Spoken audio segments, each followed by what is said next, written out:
Adanya sejumlah warga geruduk kantor Lurah Talang Ubi Selatan guna minta penjelasan pembuatan surat tanah tak kunjung usai.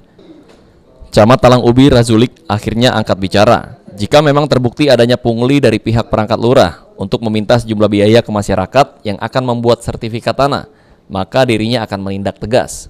Setahu dirinya, tidak ada patokan jumlah harga untuk membuat sertifikat tanah yang diminta pihak kelurahan. Hanya mungkin uang ucapan terima kasih dari warga. Ini tidak dipungut biaya. Masyarakat bisa mendapatkan sertifikat tanah mereka dengan mengurus sejumlah dokumen melalui kantor kelurahan. Dirinya juga berharap dengan pihak kelurahan untuk berhati-hati dalam mengurus sertifikat tanah warga.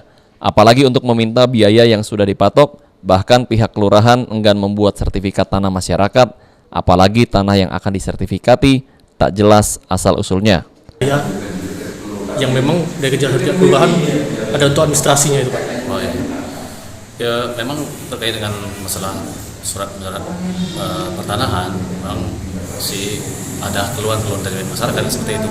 Namun intinya kami sering panggil lurah agar hal seperti itu harus dikoordinasikan bersama dulu, jangan sampai ada pungutan ataupun yang hal lain yang terkait dengan permintaan dari masyarakat terkait dengan surat penyurat.